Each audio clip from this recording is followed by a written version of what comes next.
Alright everyone, welcome back to the channel. Today we're going to talk about this weekend's boxing action because it's one of the most stacked weekends of boxing we're ever going to see. It's probably going to be the best weekend of boxing that we're going to see all year. Multiple events, multiple belts, multiple title fights taking place this weekend. We are going to run through some of the news first and then we're going to touch in on this weekend's action. Later coming in the week, I will be doing a full Teofimo Lopez versus Shakur Stevenson preview. If I can squeeze it in, I'll do another preview of one of the other big fights. We'll see how we go, but we are going to talk about some of the big fights, but let's start with the news. If you are new, please do consider hitting the subscribe button, liking the video, and leaving all your thoughts in the comments below. The first bit of news that we've got is Daniel Dubois has returned to Don Charles following their brief split after the second Usyk defeat. He went and joined the Tony Sims gym, a gym which he didn't even get a fight out of, and has now spectacularly returned back to Don Charles. Now, Don Charles, he was in charge for the first Usyk fight. He was in charge for the second Usyk fight. So you could say the two lowest points of Daniel Dubois' career. But he was also there for the highest parts of Daniel Dubois' career. We're talking the Miller, the Hrgovic, and the AJ run, right? Which was definitely a peak for Daniel Dubois. And that's why a lot of people question it at first, because lots of people do believe that Don Charles was the right man for the job, all right? He didn't get the win against Usyk in the second fight, but at the same time, it is Alexander Usyk, and everybody else that's gone and fought him has lost. And you look at what the best part of Daniel Dubois was, and that was that AJ win. That was that run between Miller, Hrgovic, and AJ. So for me, obviously he's gone, and Tony Sims just wasn't the right man for him. Trainers are very specific for their fighters. Fighters get along with some, fighters just don't work with others. And obviously he realized what he had with Don Charles he can't find anywhere else and has returned. Now, for me, the thing about Daniel Dubois is it's always been a mentality thing for me with Daniel Dubois. Things like holding the party before the Usyk fight, that really doesn't come down to Don Charles. That came down to Daniel Dubois and Daniel Dubois' dad.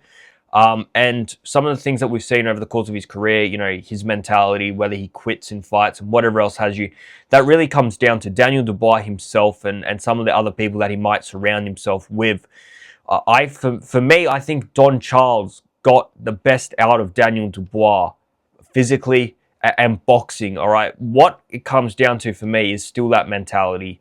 I think Don Charles, if anything, should be more in charge of Daniel Dubois. I think Don Charles should almost be running his life, all right? If you want to see the best Daniel Dubois, Don Charles should have his hands in every single aspect of Daniel Dubois' career, and I think that's the way we're going to see the best out of Daniel Dubois. Obviously, he still has a close relationship with his dad, and that's all fine. You keep that close relationship with his dad, but maybe just make sure things like parties before fights don't happen. The next bit of news, Richard Torres Jr. versus Frank Sanchez for an IBF Eliminator set to land on the March 28th Fundora Thurman card.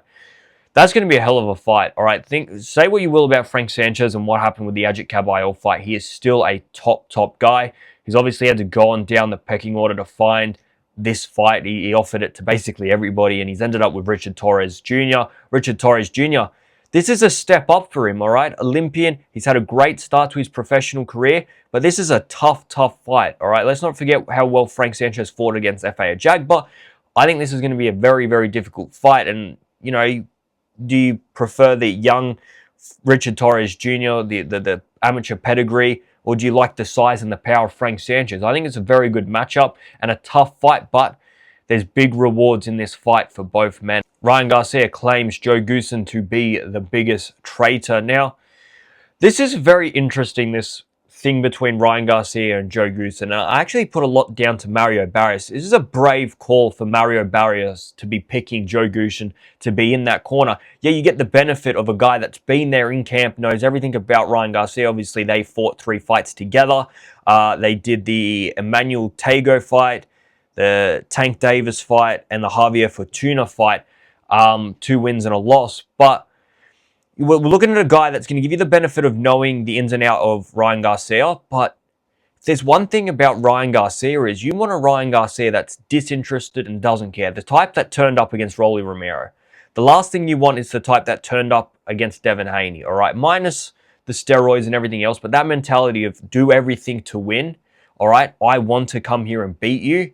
That's the last thing you want to do when you're coming up against Ryan Garcia, because it's a lot harder to beat that Ryan Garcia than the one that just doesn't care, that's maybe there for a bit of money and just really has no interest. And I feel like Joe Gushin might play a bad role for Mario Barrios by hyping up Ryan Garcia, giving something to Ryan Garcia for him to go there and fight for.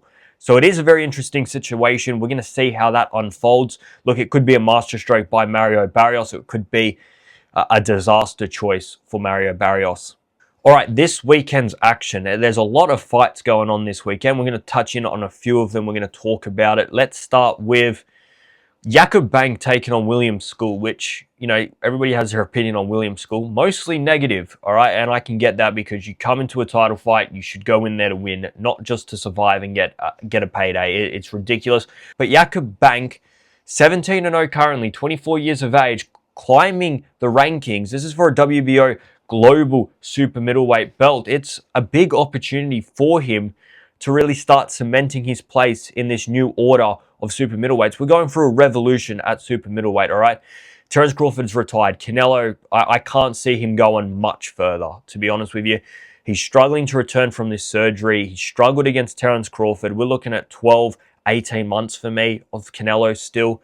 But this is the new order of super middleweight. We're talking your Shiraz, your Pacheco, your Mbili, your Lester Martinez, all right? And Jakob Bank, 24 years of age, can join those boys, but he's got to start having some big fights.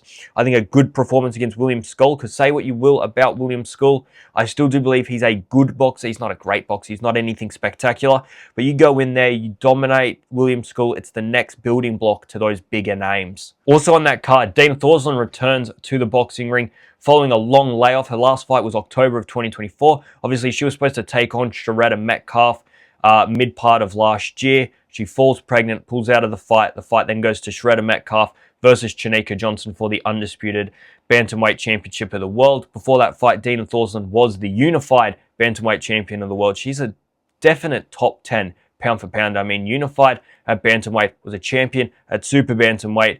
She relinquishes her titles because she falls pregnant, takes a long layoff, but the WBC did promise her that if she returned, she would be the mandatory challenger to the winner of Chinika Johnson and Sharetta Metcalf. Obviously, those belts are still with Chinika Johnson, but Dana Thorslund has taken the choice to move up to yet another weight division to try and become a world champion in her third weight division at featherweight. And she'll be taking on Almudena Alvarez this weekend for that WBC Interim World Featherweight Championship. She's a great asset to have in women's boxing. She's a very, very good boxer.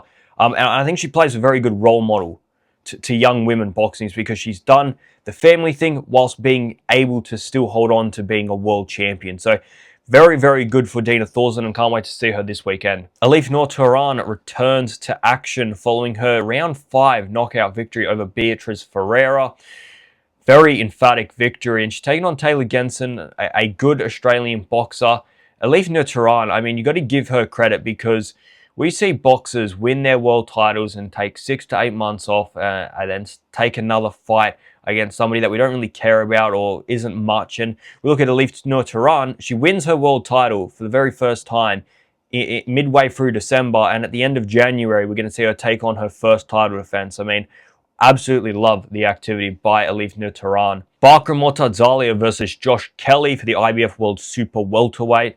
First time we're going to see Bakram since that Tim Tszyu victory in October of 2024. Obviously, Bakram claims he could not get a fight and everything else about it. The fact is, he's taken a long time off, and it could have no impact. All right, it could have zero impact. If you're in the gym every single day, if you're sparring every single day, you're not going to get rusty. You're going to know it might be a slow start, but you're not going to really feel it at all. Josh Kelly is almost in the same boat, and I feel like people are focusing more on Bakram than they are on Josh Kelly. Let's not forget, Josh Kelly fought once in September of 2024 against Ishmael Davis, beats him. Fast forward to 2025, he has one fight midway through the year, knocking out Flavius Bia in the first round, and now he's taking on Bakram Mortazalia. So the only difference between them is one round. So I think people are playing a little bit into Bakram's layoff a little bit more than they are talking about Josh Kelly. These two guys have not had a lot of ring action for the best part of 12 to 18 months, all right? It's not been much at all. And even Bakram, I guess the good thing about Josh Kelly was he went the distance with Ishmael Davis. Bakram went 3 rounds with Tim Tszyu, and Tim Tszyu really just didn't show up that day at all. So if anything, it might benefit Josh Kelly slightly, but realistically, this one's going to come down to whether Josh Kelly can outbox Barkram and eat the power that Barkram's going to be putting out, because this guy hits fucking hard, man. The bout between Adam Azim and Gustavo Lemos at the Copper Box this weekend, headlining the Boxer card on BBC, has been cancelled. Both fighters suffering hand injuries. The event is set to continue. I don't know if they're trying to add more fights to it or what they're going to do, because realistically, the only fight that I have any interest in watching on that one is probably the Archie Sharp one and Fran Hennessy, because I think she's amazing for such a young woman. Xander Zayas versus Abbas Barao, WBO and WBA super welterweight unification bout. They're both coming off their best wins, in my opinion. Abbas Barao, he got a great win over undefeated 10-0 Jonas Tellez. And you look at Xander Zayas, his good win over Jorge Garcia Perez. This is a tough fight. Both men have their own belt. Xander Zayas is someone that I do believe is the better boxer. And I do believe Xander Zayas should win this fight. But at the same time, I think I want to see a Xander Zayas that is much improved over that Garcia Perez one. I know it's a good win. Jorge Garcia Perez came into that fight off very good form, beating Charles Conwell, but I just wanted to see a bit more from Xander Zayas, all right? It wasn't as dominant. He got hit a little bit more than I expected him to, and I think moving forward, I expect him to beat Abbas Barao, but I want to see the performance, all right? I want to see the performance by Xander Zayas, because I think he's got all the ability there. He's still so young, so you got to sort of take that into consideration as well. All right, he hasn't had that experience that others have, but I want to see what he learnt from that Jorge Garcia Perez coming into this fight. And then we get up to the big card. We'll start with Keyshawn Davis versus Jermaine Ortiz. This is a tough fight, all right? Don't get it wrong. This is a tough fight for Keyshawn Davis. I think Keyshawn Davis no doubt should go into this as a favorite. But let's not forget that Jermaine Ortiz's 2 losses have been to Vasily Lomachenko and Teofimo Lopez, both of which he went the distance with, both of which he got a very close unanimous decision loss. All right, he didn't get blown out of the water. They were tough fights, and he was in there till the end, all right? So I expect this to be very much the same, all right? I expect Jermaine Ortiz to give Keyshawn Davis hell in this fight. It's going to be a tough fight, but ultimately you would expect Keyshawn Davis to come out on top. Keyshawn Davis, a long layoff since his last fight, obviously.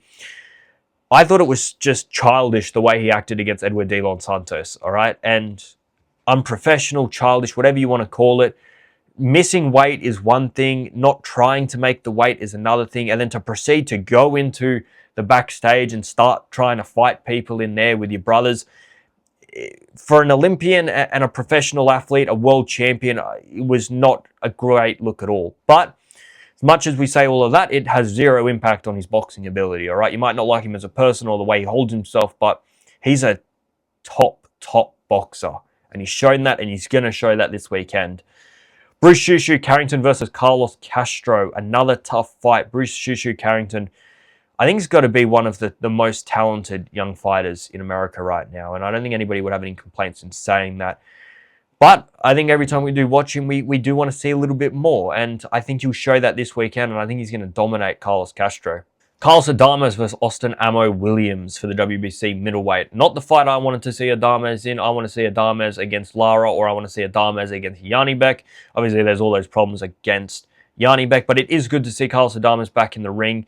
Austin Ammo Williams, I guess, if you looked at it on paper, you look at it this way, you say, well, Carlos Adames beat Hamza Shiraz, and Hamza Shiraz beat Ammo Williams. So by that maths, Carlos Adames should win. But Hamza Shiraz versus Ammo Williams. It wasn't a great look for Ammo Williams because they were very level on paper going into that fight, and Hamza Shiraz dominated him and got him out of there in the 11th round. Since then, he's gone on a good winning streak, 3 wins with 2 knockouts, but you probably don't see anything in Austin Ammo Williams that you think is really going to go and trouble Carlos Adames enough to get the win, in my opinion. I just don't see it enough. I mean, he got a great win against Ivan Vasquez in his last fight, round 8 or round 9 TKO, and I just don't see him having enough to beat Carlos Adames. I think Carlos Adames is an exceptional boxer. I think he showed that against Hamza Shiraz. He can adapt so well, and he's such a tricky and crafty fighter